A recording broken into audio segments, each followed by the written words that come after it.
ओम शांति। ओम शांति। आज हम प्रश्नोत्तर कार्यक्रम रखेंगे जी। और उससे पहले हम बाबा को और 2 मिनट याद करके फिर हम आरंभ करते हैं। जरूर। ओम शांति। ओम शांति।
ओम शांति।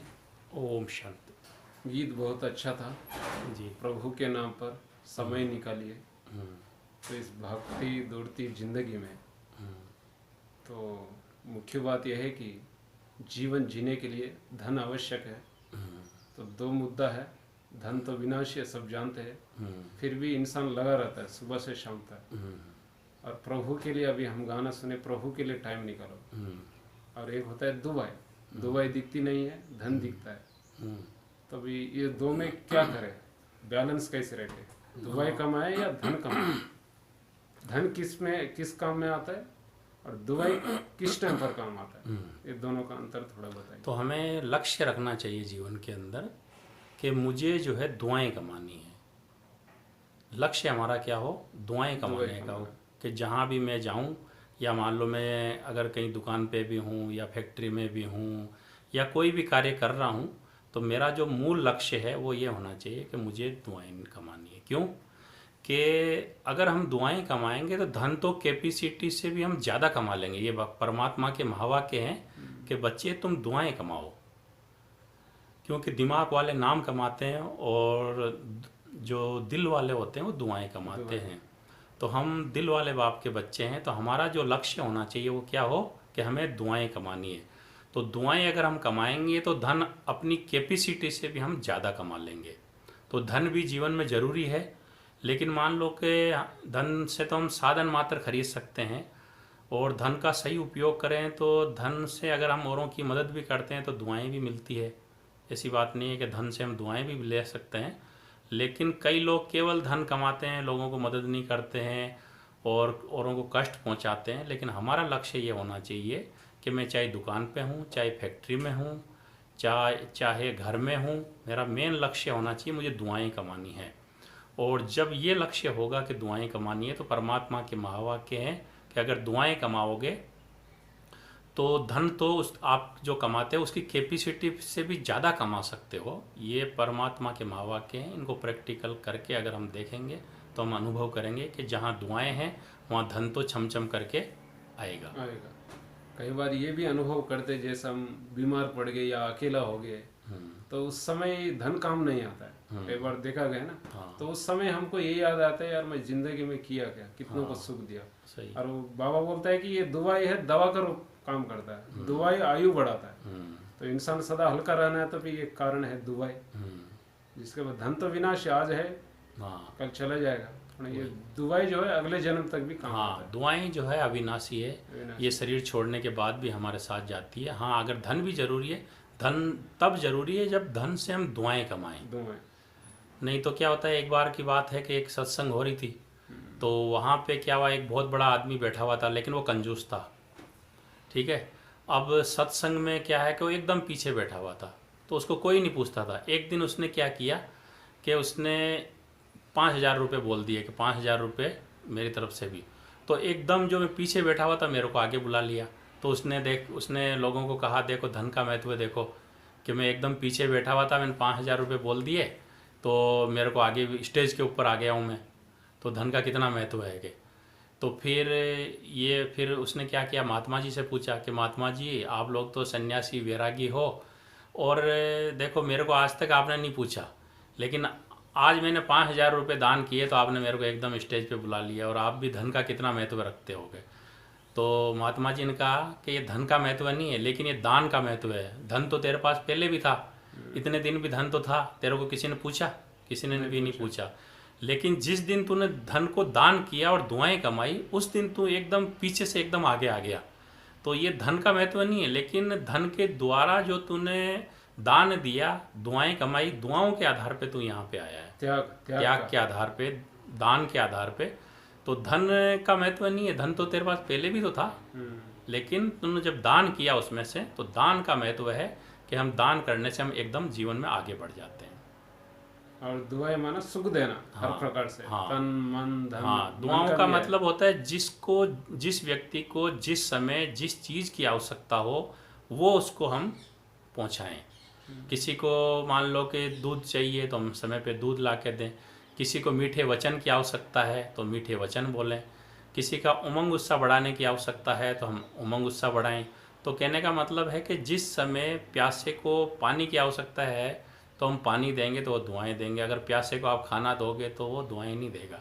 तो आवश्यकता के अनुसार होता है कि आवश्यकता के समय हम औरों की मदद करें तो हमें दुआएं मिलेगी। जिस समय जो आवश्यकता, हाँ, आवश्यकता के समय अगर हम मदद करते हैं तो अवश्य हमें दुआएं मिलती है। और दुआएं से मन भी शक्तिशाली भी बनता है, हल्का भी रहता है। ये सब परिणाम है। कई बार नहीं धन कमाते लोग, शांति नहीं है। हाँ, धन खूब कमाते। कई बार क्या होता है, मैं बताता हूँ आपको, मतलब दुआएं कैसे काम करती है। कि जैसे मान लो कि आपके पास धन बहुत है, ठीक है, अब आप मान लो कोई ऐसी जगह समुद्र में फंस गए हो, ठीक है, समुद्र में फंस गए, आप एक नाव के अंदर इधर उधर घूम रहे हैं, अब भगवान को प्रार्थना कर रहे हैं, भगवान बचा लो बचा लो। अब क्या है कि आपका मोबाइल भी काम नहीं कर रहा है, कि आप किसी को फ़ोन करो, संबंधी भी काम नहीं कर रहा, आपका धन भी बैंक में बहुत पड़ा, वो भी काम नहीं कर रहा है। पर अगर आपके खाते में दुआएं हैं तो आप भगवान को कहोगे, हे भगवान मेरे को इसमें से बचा ले, तो भगवान क्या करेगा, किसी को भी टच करेगा, वो देखेगा इसका खाता अकाउंट क्या है, तो अकाउंट देगा, अकाउंट में जमा है दुआएं। तो दुआओं के आधार पे परमात्मा किसी को भी टच करके और उस समय किसी व्यक्ति को टच करेगा और वो आपको दुआओं के अकाउंट के आधार पे आपको लेके जाएगा वहाँ से। अगर भगवान देखेगा कि भाई इसके अकाउंट में तो कुछ भी नहीं है, जैसे आप मान लो बैंक में कुछ पैसा लेने जाओ और बोला कि भाई मेरे को इतना दो, आप अकाउंट चेक करेगा। ऐसे ही भगवान से अगर हम कोई रिक्वेस्ट करते हैं तो वो खाता चेक करते हैं कि भाई दुआओं का खाता कितना है, उसके आधार पर ही वो कार्य होता है।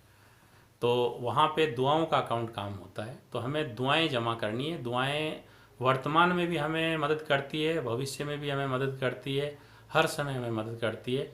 तो धन का तो कोई भरोसा नहीं है, आज शरीर छूट गया धन यहीं रह जाएगा। लेकिन अगर मान लो कि दुआएं आपने धन के द्वारा, तन के द्वारा दुआएं जमा कर रखी है तो शरीर छोड़ने के बाद भी आपके साथ जाएगी। इसलिए धन इकट्ठा होगा तो मरते समय बड़ा कष्ट होगा कि मेरा धन इतना बचा हुआ है, मैंने इसको सही जगह पे नहीं लगाया। अगर आपने उसको सही जगह सफल कर लिया है तो जाते समय भी आपको सुकून होगा, संतोष होगा और आपका अगले जन्म में भी अच्छी जगह जन्म होगा। और दुआएं हमको मिल रहा है वो कैसा पता चले? दुआएं अगर मिल रही है तो एक तो हमें लक्ष्य रखना है दुआएं का। दुआएं अगर मिल रही है तो हमारा जीवन क्या है कि सरल हो जाएगा। सरलता, हम सबके साथ सरलता पूर्वक व्यवहार करने लग जाएंगे, हमारे विचार भी एकदम सरल हो जाएंगे, हल्कापन का अनुभव होगा हमें, हम उड़ते रहेंगे, हमको लगेगा कि भाई सभी अपने ही तो है के। मन के अंदर एक शांति रहेगी, एक सुकून रहेगा, एक शक्ति की अनुभूति रहेगी। अगर कई बार दान करते हैं समझो, तो कई बार दिखाते लोग प्रचार ज्यादा करते कम करते हैं, हाँ प्रचार ज्यादा करते हैं, क्या हाँ। उससे दुआ ही मिलता है? नहीं, अगर हम प्रचार करेंगे तो क्या होगा कि दुआएं नहीं मिलती है और ही खाता खत्म हो जाए। जैसे उदाहरण के तौर पे कोई व्यक्ति है, मान लो आप हो, मान लो आपको बहुत आवश्यकता है किसी मतलब धन की आवश्यकता है या कोई भी चीज़ की आवश्यकता है, और मान लो कि आपने लिया उससे और वो बार बार जगह जगह बोलता है, तो आपके मन में उसके प्रति कैसी भावना हो जाएगी? खराब हो जाएगी। बोला कि इसने धन तो दिया पर हर जगह में ये मेरी बेइज्जती करता रहता है। तो क्या होगा, बताने से क्या होता है, जितनी बार उसका वर्णन करेंगे उससे उतनी दुआएं नहीं मिलेगी, हमारा जमा नहीं होगा। इसलिए अगर पूरा का पूरा जमा करना है तो हमें गुप्त दान, इसीलिए कहते हैं ना गुप्त दान महापुण्य। तो हमेशा हम गुप्त करें। अगर हमें ज़्यादा जमा करना है तो गुप्त दान करने का हमारा लक्ष्य होना चाहिए। गुप्त दान ही महापुण्य कहलाता है। ये व्यक्ति को भी देता है तो वो चाहता है कि भाई ये किसी को बोले नहीं। अगर बार बार बोलेगा तो क्या होगा, उससे दुआएं नहीं मिलती, दुआएं नहीं मिलती। मन में एक प्रकार से मन में और ही बददुआएं मिलती है कि बार बार टोकता है, बोल नहीं पाता अपना अंदर से बोलता है। हाँ, अंदर से बोलता है। तो इसलिए हमको गुप्त दान देना चाहिए अगर हमारे को उसका पुण्य ज़्यादा जमा लेना है तो। और अगर जमा नहीं लेना है तो फिर बोलो और उसका कोई रिजल्ट नहीं होगा। अगर सब कुछ पुरुषार्थ किया दुआ के खाते में, फिर भी अगर एक शब्द आ गया ना मैंने, तो वो भी पानी मिला। हाँ, तो वही है, जैसे एक बकरी है, मान लो दूध तो दे, एक मेंगनी कर दे बीच में, तो क्या होगा, पूरा दूध खराब हो जाता है। इसी प्रकार से तो कर रहे श्रेष्ठ कर्म। इसी प्रकार से अगर मान लो कि हमने किसी को मदद की या सहयोग किया और मैंपन लाया तो वो सब बेकार चला जाता। जैसे वो दूध खराब हो गया, पूरा दूध तो दिया 1 किलो 2 किलो, लेकिन एक मेंगनी भी साथ में डाल दी तो क्या हो गया, खराब हो गया पूरा दूध। जैसा हो गया। हाँ, तो पूरा दूध खराब हो जाता है। ऐसे ही अगर हम किसी को मदद करते हैं, सहयोग करते हैं और अगर मैंपन लाते हैं तो वो सारा जो पुण्य जमा होने वाला होता है वो सब बेकार हो जाता है। तो हमें ध्यान रखना है कि भाई निस्वार्थ भावना से मदद करनी है और कोई कामना रखना नहीं है, और मतलब हमें दिखावा नहीं करना है, गुप्त दान देना है, तो उसका पुण्य ज़्यादा जमा होता है। और वर्तमान समय में 2 कार्य चल रहा है। जैसे दुनिया में जो है अकाले मृत्यु जिसको बोलते हैं, अचानक शरीर छोड़ना, और दूसरे तरफ है परमात्मा का कार्य चल रहा है। उसके साथ हम योग लगा रहे हैं, ज्ञान सुन रहे हैं। अगर परमात्मा बोलते हैं जहाँ परम शक्ति है तो वहाँ किसी का कोई शक्ति काम नहीं करती। फिर भी अगर हम ज्ञान मार्ग में चलते हैं, योग करते हैं, तो किसी तंत्र मंत्र या कोई श्राप जिसको बोलते हैं श्राप दे दिया, तंत्र मंत्र या इविल सोल का इफेक्ट पड़ सकता है। अगर पड़ रहा है तो कमी क्या है, उसको हम कैसे ये करें, तो बाबा की शक्ति से कैसे हम जीते। क्योंकि बाबा ने कहा परम शक्ति का है कि किसी का शक्ति काम नहीं करेगा। तो ज्ञान में चल रहे हैं, योग भी कर रहे हैं, फिर भी अगर प्रभाव पड़ रहा है तो उसका कारण क्या हो सकता है? तो उसका कारण एक प्रैक्टिकल घटना के द्वारा मैं बताता हूँ कि एक बार क्या हुआ, एक माता थी। तो वो माता क्या थी कि ब्रह्मा कुमारी में नई नई ज्ञान में आई और वो किसी गुरु के पास जाती थी पहले। तो उसके पति बहुत बड़ा आदमी था, रोडें वगैरह बनाता था वो। तो उसके पति ने बोला, खुश होके बोला कि भाई ये ब्रह्मा कुमारी के यहाँ पे जाती है। तो उसको लगा कि भाई ये गुरुजी खुश होंगे कि भाई हम आध्यात्मिकता में जा रहे हैं तो महिमा करेंगे इसकी भी और मेरी भी। तो गुरुजी नाराज़ हो गया क्योंकि भाई मेरे से छोड़ के और वो ये वहाँ जा रही है। तो गुरुजी ने क्या किया, बोला कि अरे ब्रह्मा कुमारी वहाँ मत जाना हो। बोला क्यों? बोला वहाँ जाएगी तो तेरा कोड़ हो जाएगा के श्राप। हाँ, श्राप दे दिया। वो चाहता था कि भाई ये मेरे से जुड़ा रहा है, जो भी कुछ देना है मेरे से लेन देन करे, ये ब्रह्मा कुमारी में जाएगी तो मेरे प्रति कुछ देगी नहीं। तो उसने अपने स्वार्थ के कारण से उसने बोला कि नहीं, अगर तू वहाँ जाती है तो तेरा कोड़ हो जाएगा के।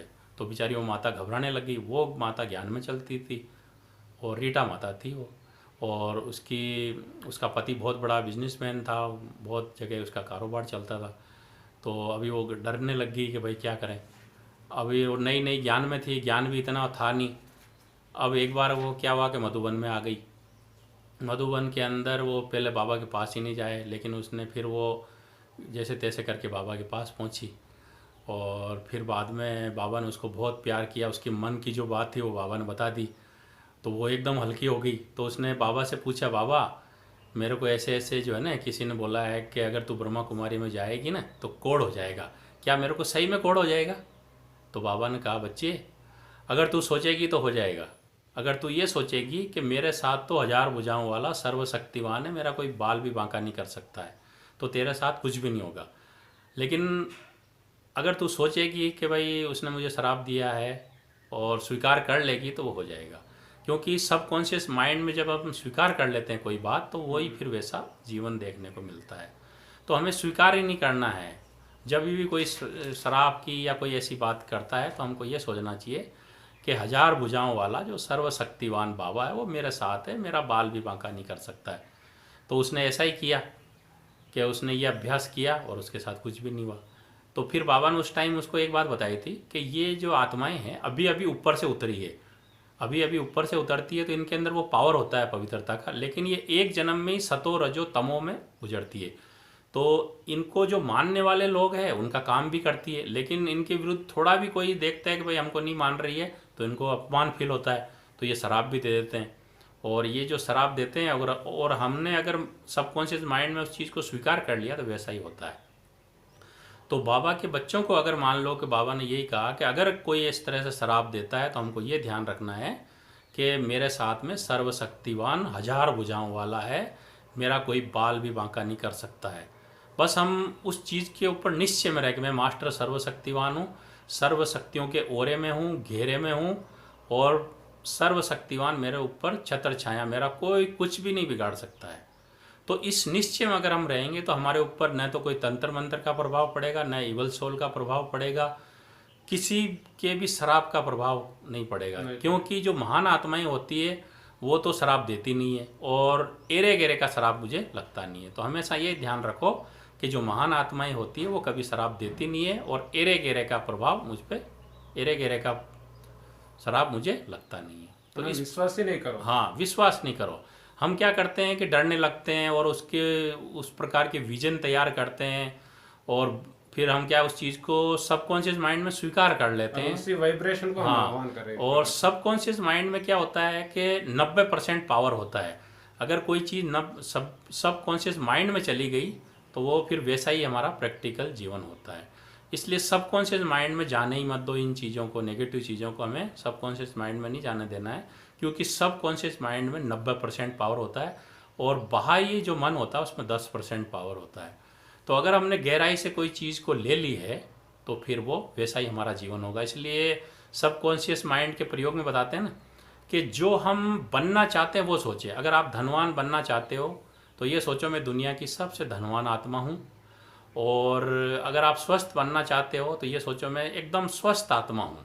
तो जो हम बनना चाहते हैं वो सोचना है सबकॉन्शियस माइंड के अंदर, क्योंकि सबकॉन्शियस माइंड जो होता है बुद्धू होता है, उसको ये मालूम नहीं होता है कि क्या सही है क्या गलत है, लेकिन जो आपने स्वीकार कर लिया वही आपका जीवन होता है। तो हम जैसा बनना चाहते हैं वैसा सोचें, और उसकी विधि क्या है कि अगर आप धनवान बनना चाहते हैं, बीमार होते भी स्वस्थ बनना चाहते हैं, तो उसकी विधि क्या है कि जिस समय हम रात को सोने लगते हैं उस टाइम क्या है हमारा बाह्य मन शांत होता है और अंतर मन जागृत होता है। उस टाइम वो संकल्प करें। अगर आप बीमार भी है तो ये सोचें मैं एकदम स्वस्थ हूँ, मेरे को कोई रोग नहीं है, मैं सभी रोगों से मुक्त हूँ। अगर गरीब होते भी आप धनवान बनना चाहते हैं तो उस टाइम पे आप क्या सोचो, जब आपको नींद आने ही वाली होती है उस टाइम ये सोचो मैं इस दुनिया की सबसे धनवान आत्मा हूँ। तो क्या होगा, फिर जो धन वाले लोग आपको मिलेंगे ऐसे आइडिया आपको देंगे कि आप धनवान बन जाएंगे। तो 2 टाइम हम जो बनना चाहते हैं वो सोचना है। एक तो रात को जब हम सोने लगते हैं उस टाइम सोने से 1 मिनट पहले हमारा मन शांत होने लगता है और हमें नींद आने लगती है। उसी टाइम जो हम अगर जो संकल्प करेंगे वैसा हमारा जीवन होगा। दूसरा, जब हम सवेरे उठते हैं, उठते ही जो संकल्प करेंगे, या फिर मेडिटेशन करते हैं, मेडिटेशन के बाद हम संकल्प करें जो हम जीवन में चाहते हैं कि मैं पद्मा पदम भाग्यवान आत्मा हूँ, मैं भगवान का बच्चा हूँ, मैं चरित्रवान हूँ, मैं भगवान का बच्चा हूँ, तो मुझे कैसा होना चाहिए, मेरे बोल कैसे होने चाहिए, मेरे विचार कैसे, मेरी भावनाएं कैसे होना चाहिए। तो जिस प्रकार का मैं अपने आप को देखना चाहता हूँ वैसा हम ये दोनों टाइम अगर सबकॉन्शियस माइंड के अंदर ये फीड कर देंगे तो आप ये अनुभव करेंगे कि थोड़े ही टाइम के अंदर आप बीमार होते हुए भी स्वस्थ होने लगेंगे, गरीब होते हुए भी आप अमीर हो जाएंगे। ये प्रैक्टिकल सबकॉन्शियस माइंड के प्रयोग करके देखिए। और ये इविल सोल का ये हो गया तंत्र मंत्र। हाँ, इविल सोल का भी यही है कि इविल सोल से हम डरते हैं अधिकतर।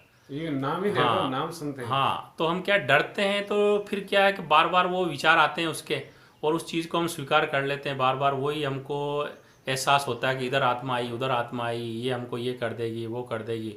तो जैसे कोई व्यक्ति होता है, क्रोधी होता है या कुछ भी होता है, तो हम सोचते हैं क्रोधी व्यक्ति है कि इसमें कोई दम नहीं है। तो इसी प्रकार से कोई उठा के थोड़ी ले जाएगी इविल सोल हमको, लेकिन हम मन से वो डराती है, हमको मन से कमज़ोर करती है। इसलिए हमको ये सोचना चाहिए मैं मास्टर सर्वशक्तिवान आत्मा हूँ, सर्व शक्तियों के ओरे में हूँ, घेरे में हूँ और उसकी छत्र छाया के नीचे हूँ। अगर इस स्मृति में रहेगा कि मैं खुद पावरफुल हूँ, मैं मास्टर सर्वशक्तिवान हूँ, और जो सर्वशक्तिवान इस संसार का जो मालिक है, या यूँ कहो कि जो भगवान है वो मेरे साथ में है, तो मेरा कोई ये कमज़ोर आत्मा ही मेरा क्या बिगाड़ सकती है। लेकिन हम क्या करते हैं कि उन आत्माओं से डरते हैं, तो डरते हैं तो और डराती है। तो हमें, हाँ, तो हमें डरना नहीं है, और हमें ये सोचना चलो इस आत्मा का भी कोई हिसाब किताब होगा, चुकती हो जाएगी, चलो ओके, उसके प्रति भी शुभ भावना रखें कि भाई ये भटक रही है, चलो भटकते हुए क्या करेगा, वो किसी के घर में तो घुसने का प्रयास करेगा ही। लेकिन हमें अपना स्वरूप ऐसा बना के रखना है और उससे डरना नहीं है, लेकिन और ही उसे शुभ भावना का दान देके उसे मुक्त करना है। और डरेंगे तो क्या होता है कि ज़्यादा डराएगा। जैसे कुत्ते का बच्चा भी अगर आपको भौंकता है और आप 2 कदम पीछे रखते तो और आगे बढ़ता है। ऐसे ही ये जो कमज़ोर आत्माएं होती है, इनमें दम नहीं होता है, लेकिन ये भटकती हुई आत्माएं होती है, कमज़ोर आत्माएं होती है, इसीलिए तो भटक रही है, पापी आत्माएं होती है। तो हमें इनसे डरना नहीं है, इनके अंदर कोई ताकत नहीं होती है। और मैं खुद मास्टर सर्वशक्तिवान हूँ, और जो भगवान सर्वशक्तिवान है वो मेरे साथ में है। तो जहाँ 2 बड़ी बड़ी शक्तियाँ हो, वहाँ संसार की ये कमज़ोर आत्माएं हमारा क्या बिगाड़ सकती है। तो हमें पावरफुल बन के रहना है, कमज़ोर मन में कमज़ोरी नहीं डालना। नहीं तो वो फिर मन के अंदर जब हम बार बार सोचते हैं तो हमारा मन कमज़ोर हो जाता है, और हम सोमान में भी नहीं रह सकते, बाबा की याद में भी नहीं रह सकते हैं, और उसका प्रभाव फिर हमारे मन पे भी आता है, तन के ऊपर भी आता है, और फिर हम कहते हैं बाबा मदद नहीं कर रहा। ये कारण, तो ये कारण कहीं ना कहीं कमी है ना। हाँ, तो हमें सोमान में रहना है, बाबा की जो शक्ति है उसके ऊपर निश्चय रखना है। और ये भी ध्यान रखना कि कर्म भोग, जैसे बीमारी आती है तो हम क्या करते हैं, डरते हैं क्या। बीमारी आती है तो हम सोचते हैं भाई ये कर्म भोग है कि चलो, दर्द भी तो होता है ना। ऐसे ही इवल सोल भी कुछ गतिविधियां करती है, कुछ ऐसे एक्शन हमें दिखाई देते हैं तो हम डरने लगते हैं। तो डरना नहीं है, जैसे बीमारियों में हम नहीं डरते हैं, सोचते हैं कि भाई ये कोई कर्म भोग है, तो ये थोड़े दिनों बाद चली जाएगी। बाबा ने इसके बारे में भी कई सोमान दिया, मैं महाकाल का बच्चा हूँ, महाकाल स्वरूप हूँ, मैं शिव शक्ति हूँ। हाँ, तो ये सोमानों को हम स्मृति में रहें, और ये सोचें कि कोई जैसे क्रोधी होता है तो हम क्रोधी व्यक्ति, क्रोध किस में आता है, जो कमज़ोर होता है उसमें आता है। तो हम क्रोध करता है तो हम डर जाते हैं, लेकिन उसमें दम कहाँ होता है, वो तो कमज़ोर आत्मा है। लेकिन हम शांत रहें, क्रोधी क्या करेगा, कितनी देर क्रोध करेगा, हम शांत रहें। लेकिन हम क्या करते हैं कि खुद ही उसके बातों को सुन के, उसके क्रोध को देख के और संकल्प विकल्प चलाते हैं तो हम कमज़ोर हो जाते हैं। तो हमें अपने मन को चलने नहीं देना, असोच बनना है। बाबा कहते हैं असोच बनो, और बाबा की छत्र छाया के नीचे रहो। मैं मास्टर सर्वशक्तिवान हूँ, सर्व शक्तियों के ओरे में हूँ, घेरे में हूँ, और सर्वशक्तिवान से कंबाइंड हो। आप और बाप ऐसे कंबाइंड हो कि कोई भी तीसरा व्यक्ति आपको कोई अलग न कर सके। जैसे आज का स्लोगन था ना कि आप और बाप ऐसे कंबाइंड रहो कि कोई तीसरा न कोई व्यक्ति हो, न कोई वस्तु हो, आपके मन पे प्रभाव न डाले, इतने कंबाइंड हो जाओ। तो जब आप उसकी तरफ प्रभावित ही नहीं होंगे तो आपके ऊपर उसका प्रभाव ही नहीं पड़ेगा। लेकिन हम उसके प्रभाव में आ जाते हैं, उसके मनन चिंतन मंथन में आते हैं, और भय के विचार मन में लाते हैं, तो हम कमज़ोर हो जाते हैं। कमज़ोर होने के कारण हम अपने सोमान में भी टिक नहीं पाते हैं, बाबा की याद में भी नहीं रह पाते हैं, बाबा की शक्तियों पे हमको विश्वास ही नहीं होता है। अब मान लो कि जब शक्तियाँ ही नहीं मिल रही है, साथ ही आपको परमात्मा का नहीं है, तो फिर आप डरोगे ही, प्रभाव पड़ेगा ही, पड़ना है। तो हमको मेहनत करना है पुरुषार्थ। तो पहले से ही हमें क्या करना है कि सोमान में रहना है, और बाबा की किरणों के नीचे रहना है, अशरीरी बनने का अभ्यास करते रहना है। तो हमारे ऊपर कोई भी प्रभाव नहीं पड़ेगा। जैसे बीमारी आती है तो बीमारी तो दर्द तो देगी ना, दर्द होगा तो, लेकिन पहले से ही हम अशरीरी बनने की प्रैक्टिस करते रहेंगे तो आप देखेंगे कि आपके ऊपर दर्द होते हुए भी दर्द की अनुभूति नहीं होगी, क्योंकि आपको सोल कॉन्शियस बनने का ये अभ्यास होता है। और अभी अशरीर की बात चली, जैसे सवेरे से अमृत वेले से मुरली तक स्थिति सही रहती है, आत्माभिमानी जो भाव होता है ना, और शाम नमा शाम का भी अगर टाइम निकालते उस समय, ये जो बीच का टाइम है ना, कारोबार के टाइम, ईश्वरीय कार्य के टाइम, ये जो माईपन आ जाता, बाबा बोलते हैं कि अगर बलि जाओगे तो बल मिलेगा, बलि जाओ। तो ये जो माईपन है, सरेंडर बोलते हैं ना कई बार, सर अंडर करो, माना झुकाओ या जो भी, तो कैसे माईपन से मुक्त रहे, क्योंकि ये संस्कार ऐसी है क्योंकि पता ही नहीं चलता है, स्लो पॉइजन जैसा, धीरे धीरे धीरे वो ऑटोमेटिक कॉन्शियसनेस आ जाता, मैंने किया, मेरा कितने सारे लिस्ट है इसका, मैं तो उस जगह हम क्या करें, जो आत्मा अभिमानी स्थिति बनी रहे, मैंपन से हम मुक्त कैसे रहे, मैंपन और मेरापन। मेरापन, तो ये सारी बीमारियों की जड़ यही है, मैं और मेरा। तो सारे आध्यात्मिक ज्ञान का सार भी यही है। और दादी ने भी अंतिम दिनों में यही कहा कि मैं कौन हूँ, मेरा कौन है। तो दादी हमेशा यहाँ मैंने देखा ये प्रैक्टिस करती थी, मैं कौन तो अंदर जाओ, मैं अजर अमर अविनाशी आत्मा हूँ। मेरा कौन तो बुद्धि को ऊपर ले जाओ, जो सर्वशक्तिवान है वो मेरा बाबा है, जो सर्वोच्च सत्ता है वो मेरा बाबा है, जो सर्वधर्म मान्य है वो मेरा बाबा है। ऐसे ही मैं कौन हूँ, तो मैंपन से मुक्त होना है और शरीर से न्यारे होना है। तो उसकी विधि है कि जो सम्मान बाबा ने दिया है वो हम याद कर लें कि जब भी मैंपन आए, क्योंकि मैंपन से हमारे काम बिगड़ते हैं, मैंपन से हमें बद्दुआएं मिलती है, और मैंपन से हम बाबा की याद में नहीं रह पाते हैं। तो याद में नहीं रहेंगे तो बाबा की टचिंग नहीं होगी, बाबा की शक्ति हमें नहीं मिलेगी, तो हम कमज़ोर होंगे। क्योंकि निरंतर याद के लिए और श्रेष्ठ पुरुषार्थ के लिए हमें हर समय सुख शांति, खुशी, आनंद, शक्ति या सफलता की प्राप्ति के लिए क्या करना पड़ेगा, अपने ओरिजिनल मैं स्वरूप में रहना है कि मैं कौन हूँ, तो अंदर जाओ, मैं अजर अमर अविनाशी आत्मा हूँ। केवल आत्मा नहीं, कई बार आत्मा आत्मा रटते हैं ना, तो मैं अजर अमर अविनाशी आत्मा हूँ, मैं एक महान आत्मा हूँ। तो इस प्रकार से जो बाबा ने सम्मान दिए हैं उनकी स्मृति में हम रहने का लक्ष्य रखें। नहीं तो क्या होगा, अगर हम देह अभिमान के जो मेरे मेपन है उसमें आते हैं तो फिर अनेक प्रकार की समस्याएं होती है और हम अनेकों से बद्दुआएं लेने के निमित्त बन जाते हैं। इसलिए हमेशा ये हमको स्मृति रहे कि मैं कौन, तो अपने को याद दिलाते रहो, मैं कौन तो अंदर जाओ, और मेरा कौन तो ऊपर जाओ। यही सभी समस्याओं का एक समाधान है। तो हम इनका चिंतन करते रहे। और यहाँ तक तो सही है, ये खुद का पुरुषार्थ जब कार्य व्यवहार में आता है तो ऑटोमेटिक देहदारी दिखता है। चलो हम तो उनको आत्मा देख रहे हैं, क्या वो हमको आत्मा देख रहा है, क्योंकि हमारी वाइब्रेशन वहाँ पहुँच रही। अगर हम आत्माभिमानी स्थिति में है तो हमारी वाइब्रेशन उसको इफेक्ट डालना चाहिए, वो भी शांत हो जाएगा। फिर भी हम कई बार क्या होता है, वो कॉन्शियसनेस में आ जाता है, फिर भी व्यवहार में आते हैं ना, सारे दिन में अगर चेक करेंगे सूक्ष्म गलतियां जिसको बाबा होता है, तो उसमें क्या ध्यान रखे, जो कार्य व्यवहार में आते हुए भी संगठन में रहते हैं, तो उस समय आत्माभिमान स्थिति को कैसे बना के तो उस टाइम ये हो कि मैं आत्मा करणहार हूँ, इस शरीर के द्वारा कराने वाली हूँ। करण करावनार बाबा है, लेकिन इस शरीर के द्वारा करणहार मैं आत्मा हूँ, मैं आत्मा हूँ। और दूसरा भी आत्मा ही है, मैं भगवान का बच्चा हूँ, ये आत्मा ही भगवान का बच्चा है। लेकिन अगर उसकी एक्टिविटी कुछ ऐसी होती है तो हमको साक्षी होकर देखना है, ये ड्रामा को साक्षी होकर देखें। भाई सभी आत्माएं हैं, सभी का अपना अपना पार्ट है, हर एक का अपना अपना भाग्य। मैं तो चलो ज्ञान में हूँ तो भी मैं इन चीज़ों को भूल जाता हूँ, ये तो बेचारा अज्ञानी, इसको तो न आत्मा का ज्ञान है न परमात्मा का ज्ञान है, ये बस अपने ही इस शरीर और शरीर के संबंध के दायरे में रहता है। इसलिए इसको क्रोध भी आएगा, अहंकार भी आएगा, और ये दुख भी देगा, ये कुछ भी करेगा।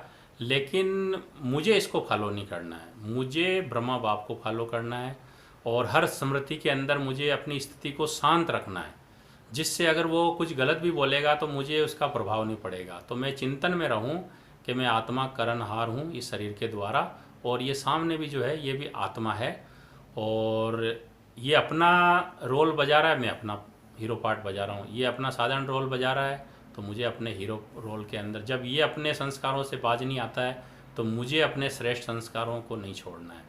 जब ये कमज़ोर आत्मा के अंदर भी इतनी अक्ल है कि ये अपने अवगुणों को नहीं छोड़ रही है, तो मैं तो भगवान का बच्चा हूँ, भगवान रोज़ मुझे पढ़ाते हैं। तो मुझे साक्षी होकर इस ड्रामा को देखना है।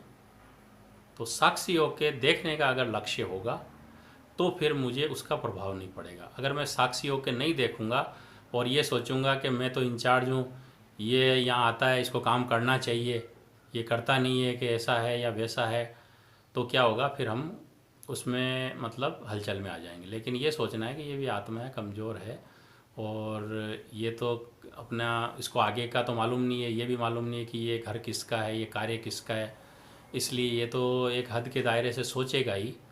लेकिन मुझे तो सब कुछ मालूम है ना, तो मुझे सहनशील बन के रहना। जैसे बाबा ने हमको कितनी बार कहा है कि बच्चे किसी को दुख नहीं दो, फिर भी हम देते रहते हैं, फिर भी बाबा कभी गुस्सा करता है।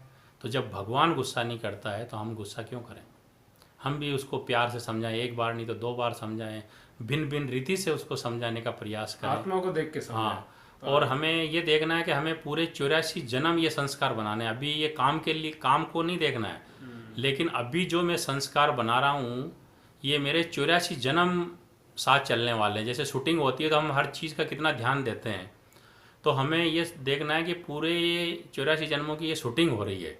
इसलिए काम के ऊपर मुझे ज़्यादा महत्व नहीं देना है, लेकिन काम के अंदर धारणा युक्त और योग युक्त रह के कार्य करना, उसका महत्व ज़्यादा है। कर्म के ऊपर। हाँ, बाबा ने ये जो छोटे मोटे काम दिए हमें, कोई बहुत बड़ा कोई धन कमाने के लिए नहीं दिए है, लेकिन ये जो कारोबार दिए हैं ये हमारे संस्कारों को श्रेष्ठ बनाने के लिए दिए हैं। बाबा ने कहा भाई ये कारोबार मेरा है, तुम ट्रस्टी होके, हल्के होके, जैसे मैं कह रहा हूँ वैसे बजाओ।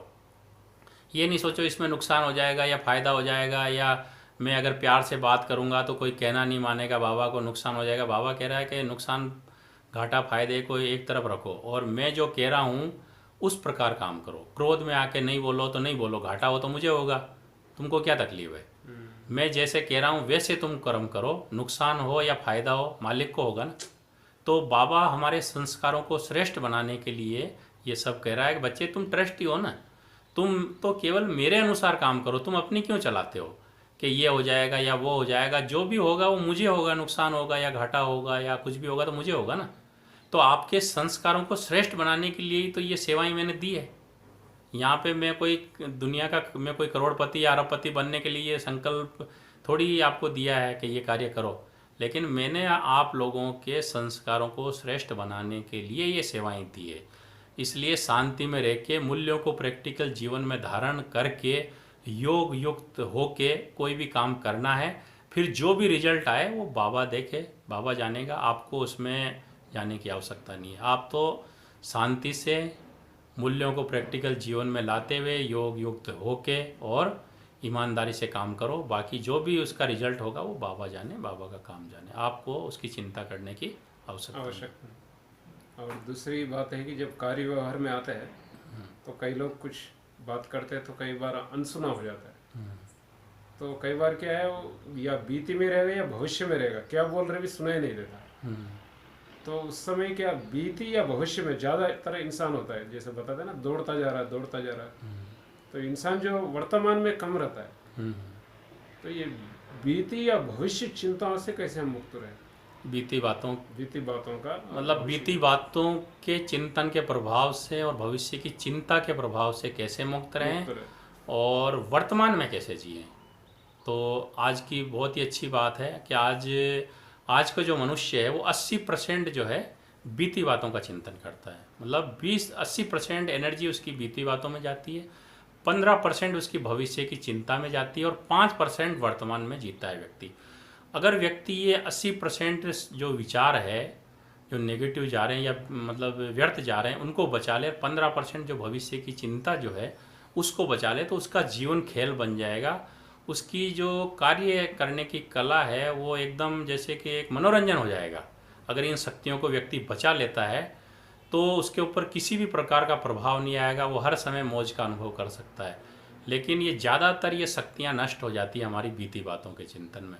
तो कोई भी बात बीत जाए तो हमको 3 बिंदी लगाना है कि मैं आत्मा भी बिंदी हूँ, भगवान भी बिंदी है, और ड्रामा में जो बात बीत गई बिंदी, क्योंकि ये जो बात बीत गई है वो 5000 वर्ष के बाद ही रिपीट होनी है, पहले नहीं होगी, इसलिए उसको बिंदी लगा दो। तो इस प्रकार से हम 3 बिंदी लगाने का अभ्यास करते रहे कि मैं कौन, तो मैं आत्मा हूँ बिंदी, बाबा कौन, बिंदी भी बाबा है, बाबा भी बिंदु है तो बाबा को देख के दूसरी बिंदी लगाओ। और तीसरी बिंदी की कौन सी है? ड्रामा की। जो ड्रामा में बीत गया वो बीत गया। अब वो 5000 वर्ष के बाद ही आना है, उसके बारे में सोच सोच के परेशान होना समझदारी नहीं है। इससे मेरी शक्तियाँ नष्ट होगी। तो इस प्रकार के ज्ञान की चिंतन को अगर हम बुद्धि में रखेंगे कि जो बात बीत गई है वो फिर से 5000 वर्ष के बाद ही आएगी, तो बीती बातों का चिंतन नहीं होगा। और भविष्य की चिंता न हो उसके लिए ये सोचना है कि मेरा जो जिम्मेवार है वो बाबा है, मेरा भविष्य का जिम्मेवार बाबा है, मेरा को किसी भी बात में अकल्याण नहीं हो सकता है, मेरा भविष्य स्वयं भाग्य विधाता बना रहा है, इसलिए मेरा भविष्य अच्छे से अच्छा ही होना है। भला ही मेरे साथ कितना भी अकल्याण हो, कुछ भी हो, लेकिन मेरा भविष्य भाग्य विधाता के हाथ में है। भाग्य विधाता ही मेरा बाप है, इसलिए मेरा भाग्य अच्छे से अच्छा ही होगा। अगर इस प्रकार के चिंतन में अगर हम रहेंगे तो बीती बातों का भी चिंतन नहीं होगा और भविष्य की चिंता भी नहीं होगी। तो ये 80% संकल्प भी हम बचा लेंगे और भविष्य ये 15% जो भविष्य की चिंता के ये भी बचाएंगे लेंगे, और हमारा जो जीवन है वो एक खेल हो जाएगा। हमें किसी भी कार्य में मेहनत नहीं लगेगी, मनोरंजन का अनुभव होगा अगर हम इन शक्तियों को बचा लेते हैं। तो इन शक्तियों को बचाने के बाद हम जीवन के अंदर जिस कार्य में भी सफलता प्राप्त करने चाहते हैं कर सकते हैं। जैसे मनोवैज्ञानिक बताते हैं ना कि मनुष्य के अंदर बहुत शक्तियां हैं कि आत्मा के अंदर, लेकिन वो सोई रहती है। कि वो सोई क्या रहती है कि ये शक्तियां हमारी नष्ट होती रहती है। 80% बीती बातों में नष्ट हो जाती है और 15% भविष्य की चिंता में। अगर हम इनको बचा लेते हैं तो फिर जिस कार्य को भी हम हाथ में लेते हैं उस कार्य के अंदर हम सफल होंगे और शिखर तक हम जा सकते हैं। तो शून्य से शिखर पे जाने का यही तरीका है कि हमें ये 80% जो हमारी शक्तियाँ नष्ट हो रही है इनको बचाना है, 15% जो भविष्य की चिंता के जो विचार आ रहे हैं मन में इनको बचाना है। तो हम शून्य से शिखर पे स्वतः ही पहुँच जाएंगे। ठीक है, आज इतना ही, और आगे आगे हम नई नई जानकारी, जरूर जीवन को सरल जीने की तरीका, विधि जो बाबा ने बता रहे कैसे जीना, जीवन जीने की कला, हाँ और हम आगे आगे सीखते जाएंगे जरूर। और अच्छे अच्छे विचार रखते जाएंगे। आप लोग भी देखते रहिए और पुरुषार्थ को सहज बनाइए, कठिन नहीं बनाइए, क्योंकि ज्ञान सहज है। हमारे संस्कार से कभी कभी कठिन लगता है, अति सहज है। ऐसा बनाते हुए हम आगे बढ़ेंगे। अच्छा, ओम ओम शांति। 2 मिनट बाबा को याद करते हैं।